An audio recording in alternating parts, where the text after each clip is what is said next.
este grabador cuenta que él presenció la escena en la que Camilo le encendió un cigarrillo y le gustó, o lo miró el otro, que era un mechero de oro, y Camilo, que era siempre rumboso, ya saben ustedes que se puede ser generoso y rumboso, las dos cosas, y Camilo tenía las dos cosas, efectivamente. Le ofreció el mechero de oro a Picasso, y Picasso le regaló, aparte de una punta seca, que pudiera ser, no me ha quedado claro por más que he intentado indagarlo, si fue el ex libris que Picasso le hizo a Camilo José Cela, un ex libris precioso, es como una especie de ninfa leyendo con un libro en la mano, y la leyenda del ex libris dice: un libro y toda la soledad. Efectivamente, me parece un lema precioso.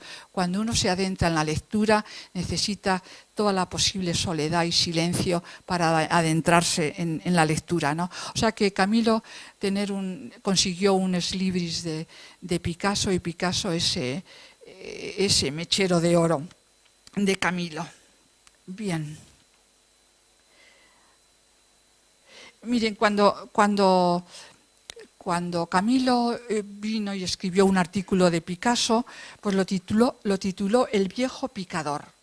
Y entonces hay uno de los críticos decía: Cela escribe como un pintor.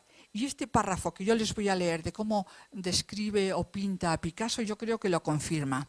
Dice: está publicado en 1960 en Papeles de Sor Armadans, en el número 49. Dice: Pablo Picasso tiene planta de viejo picador de toros retirado. Picasso vive en la Californienne, en una casa destartalada y solemne. El jardín de la Californienne tiene un aire gastado de noble y bien llevada decadencia. Picasso va de pantalón corto y lleva una camisa de color salmón. Calza sandalias viejas, escotadas, descoloridas. Como ven ustedes, describe muy bien, y uno está viendo a Picasso por esa forma de adjetivar, que para los que escribimos sabemos que adjetivar es una de las actividades de la escritura pues más difíciles, ¿no? En fin, de Picasso, al que admiró siempre por su energía y éxito, Cela se quedó, entre otras cosas, con la idea de que la juventud, más que una cuestión de edad, era una cuestión de ánimo. Desengáñate, Camilo. Cuando uno es joven, lo es para toda la vida. También aprendió de él su filosofía de no romper nada, tomen nota los artistas.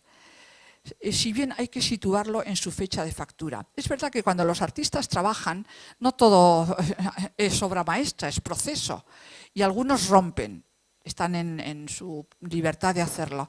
Pero Picasso le dijo a Camilo que no había que romper nada, sino poner la fecha y lógicamente guardarlo, porque eso a veces o se retoma o se compara, y es bueno no romper cosas porque a veces uno se arrepiente. Él mismo, lo cuenta su primera esposa, arrojó el libro de la colmena, lo arrojó al fuego porque después de reescribirlo 5 veces no estaba contento con ella, lo cual demuestra que Camilo era exigente en la escritura, porque como escritor era un hombre que no iba a la escritura con una fórmula hecha. Es lo que a veces se dice de los artistas: cuando un artista va a un cuadro con la fórmula hecha, le saldrá el cuadro más perfecto, pero más muerto. Y no hay peor cosa que un cuadro perfecto y muerto. Camilo era un indagador del lenguaje, sobre todo. Al año de morir, Camilo murió en el 2002, pues su discípulo cercano y admirador, que era Francisco Umbral, escribió un libro que se titula Cadáver exquisito, que viene de esos juegos que hacían los surrealistas de pasarse una serie de hojas y papeles continuando la obra unos y otros, ¿no? Bueno, pues en este libro Francisco Umbral fue sincero, yo creo que fue sincero, pero también atrevido. No se hubiera atrevido a escribir este libro si viviera su maestro. Él lo admiraba mucho, lo admiraba y se sorprendía, ¿no? Porque Camilo dice en el libro: pero ¿cómo es posible que Camilo viva de esta manera? No puedes vivir con ese tono y este nivel solo con los derechos de autor, lo cual no es de extrañar, ¿no? Parece, leyéndole un poco a Francisco Umbral, parece como si fuera un poco envidiosillo, ¿no? No lo sé, pero a mí me dio esa sensación. Lo que puedo decir es que Camilo le gustaba vivir de manera rumbosa y bien, relacionarse con como les he dicho, con esta burguesía, quizá también como culta, y también porque le ayudaba. No olvidemos que Papeles de Son Armadans, si puedo llevar a cabo toda esta tarea editorial y contar con los artistas y pintores para ilustrarla, pues es porque tenía ayuda.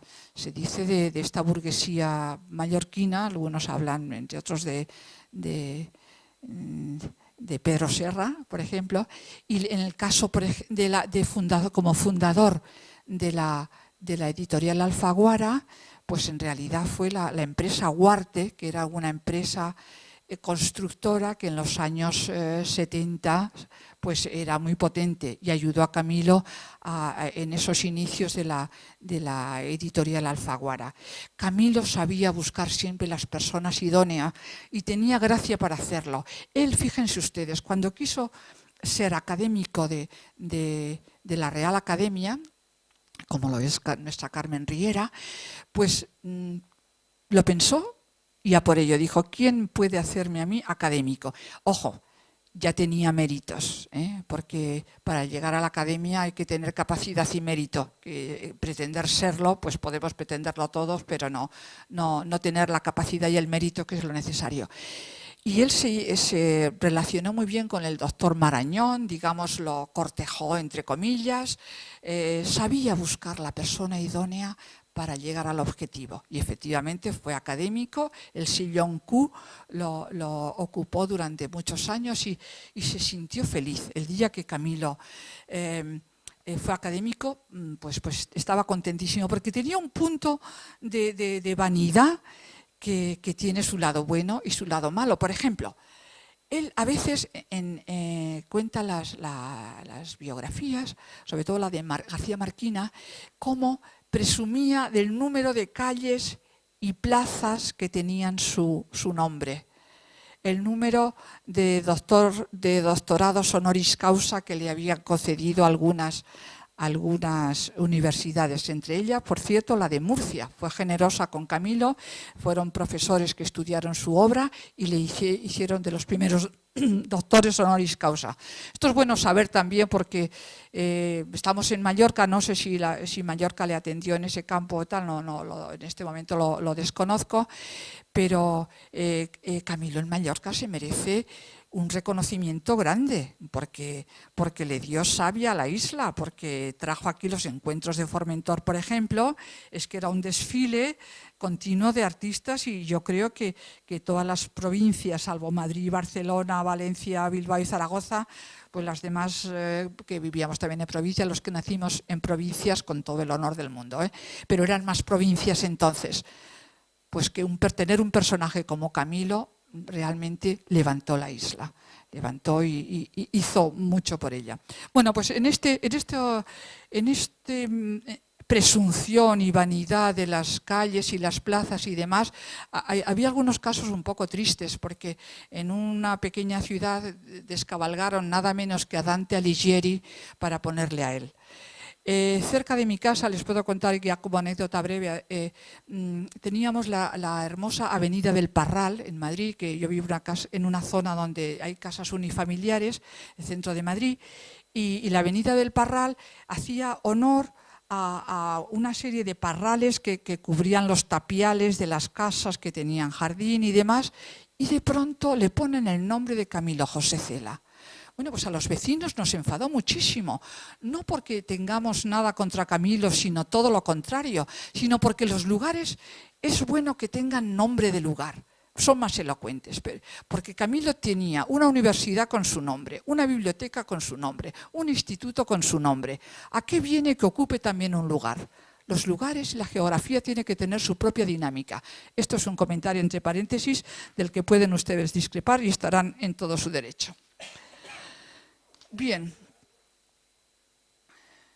Les he hablado, yo creo que básicamente de estos dos grandes encuentros con Picasso y con Miró. Y hay uno que yo le pregunté a su hijo directamente, digo, ¿y cómo no se relacionó tu padre con Dalí, que era otro de los grandes?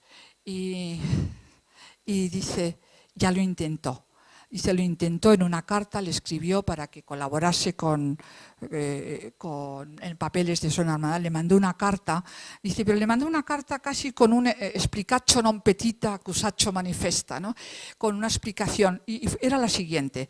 Max Auf, uno de los escritores del exilio buenísimo, un hombre que le han hecho una fundación también en su tierra levantina, pues le había escrito un artículo en Papeles de Son Armadans llamando hijo de puta a Dalí. Dalí, con ese descrédito que algunos le ponen, porque le pusieron el acróstico, casi acróstico, con sus nombre de A vida dólar, que es el final. Camilo José Cela escribe como un pintor, se ha dicho con frecuencia, bien sea con el realismo de Goya en Los Caprichos o a lo José Solana. José Solana es el tema de su discurso en la Real Academia de la Lengua cuando él ingresó. Fíjense ustedes cómo le gustó ese tremendismo de los cuadros de Solana, que sintoniza también con el lenguaje tremendista que él utiliza.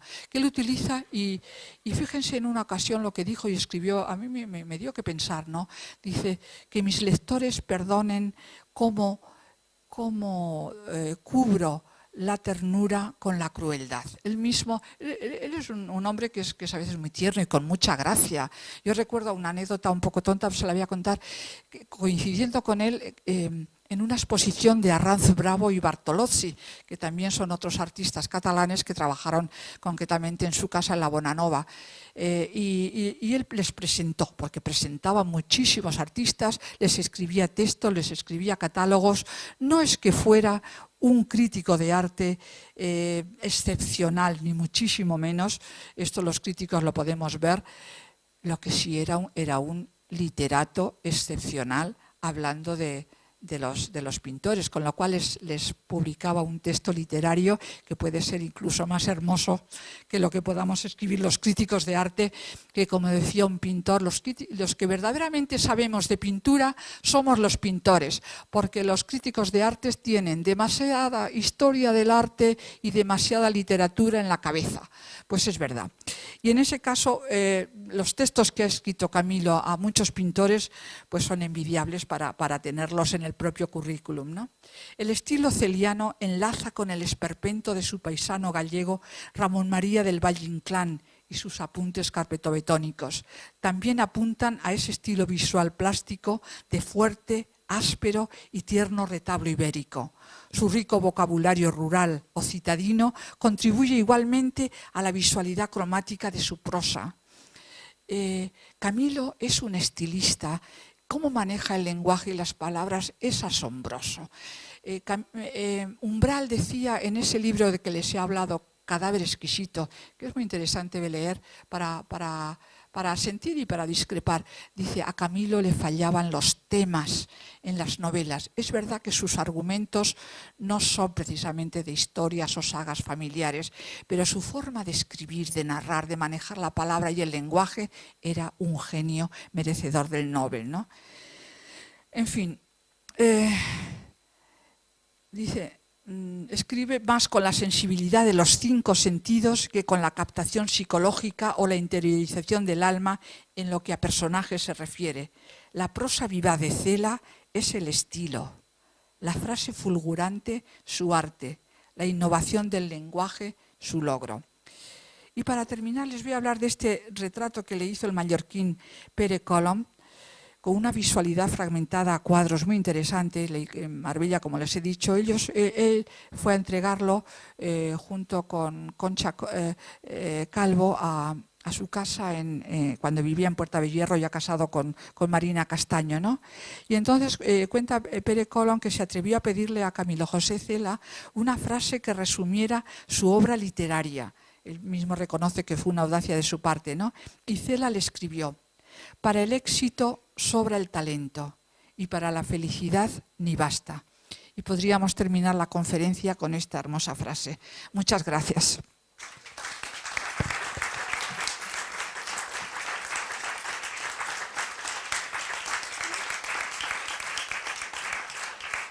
Ana, como han visto, el autor que le interesó para el discurso en la Real Academia. Aquí está el autorretrato de Pablo Picasso, que inexplicablemente se llevaron bien, se entendieron, se cogieron el punto.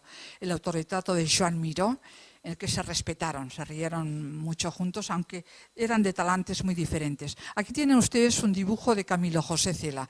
Como verán, no es que sea una maravilla ni muchísimo menos, pero no era precisamente un artista naif o torpe, digamos. Aquí está Camilo José Cela con barba. Fíjense ustedes si era fetichista y que a la hora de coleccionar todo lo que les he dicho que coleccionaba, coleccionó también su barba, pelos de su barba cuando se la quitó. Cuando la llevaba en los años en que se hizo académico, resultaba de una extravagancia total, porque entonces era una España mucho más pacata, la de los 50, y lo de las barbas no era entonces muy bien visto. Aquí está Ramón Gómez de la Serna, con el que les he parafraseado, que es otro acumulativo con síndrome de Diógenes casi. Aquí está Luis Mosquera, con el que trabajó bastante con este pintor, que una de las ilustraciones que le hizo fue a su obra San Camilo 1936, que Rosario Conde, su mujer, dicen que es uno de sus mejores cuadros. A mí no me entusiasmó en su día. Aquí está un retrato de Camilo José Cela espléndido, no sé qué opinarán los artistas, los pintores que son los que saben de pintura, como dice Manuel Ortega, de Luis Mosquera. Está con ese gesto adusto, interesante, que a veces parecía desagradable, pero que luego era tierno en el fondo Camilo, ¿no? Aquí está Rafael Alberti, con el que colaboró también en uno de los muchos libros que publicó Alfaguara, porque Alfaguara, no les he dicho, que Camilo, que era un editor nato, creó colecciones, y una de ellas es Poemas de amor de Rafael Alberti, Poemas de amor de Miguel Hernández, poemas de amor, bueno, una serie de poemas de amor. Todos esos libros hoy son verdaderamente cotizados y libros de bibliofilia. Y desde luego tener los 276 números o 73 números de papeles de Sonar Madams, que es el nombre del barrio primero que vivió, pues se buscan sobre todo los números de Picasso, perdón, de Picasso, Miró, Zabaleta. Hay números de estos que hizo Camilo José Cela de bibliofilia que alcanzan unas sumas increíbles en las subastas. Aquí tienen ustedes este dibujo de Rafael Alberti, que es este tipo de dibujo con lápices de colores o pasteles, que lo hacía también Lorca en La Barraca y demás. Bueno, pues de estos tiene... Camilo tenía en su colección bastantes obras. Aquí está un autorretrato de Ricardo Baroja, el hermano de Pío Baroja, al que admiraba mucho. Camilo José Cela, admiraba a toda la generación del 98, desde Unamuno a Pío Baroja, pero él sabía que tenía que ir más allá, una modernidad, ¿no? Picasso mismo le dijo: en arte solamente hay una palabra, hay que seguir adelante, hay que ir más allá. Y él aprendió mucho de Picasso. Aquí está el autorretrato de Pedro Bueno, otro autor del que tiene obra. Rafael Canogar, que es uno de los componentes del grupo El Paso, que se fundó en el año 57 y que comenzó con la abstracción e introdujo cierta modernidad plástica en España, ¿no? El 1965 es el año de nacimiento. Aquí está el soldado de Rafael Canogar, que es cuando hacía esa serie un poco realista, dura, en tiempos de la dictadura, cuando había tanta, rebelión en la universidad madrileña, sobre todo. Aquí está Luis Caruncho, que es un pintor constructivista gallego y muy gracioso porque creó, junto con Camilo José Cela, una especie de sociedad de bombos mutuos, muy graciosa, porque uno organizaba exposiciones en honor de Camilo y Camilo se dejaba homenajear y bueno, pues luego hablaba y luego escribía y bueno, pues realmente fue una sociedad de bombos mutuos, como algunos han notado.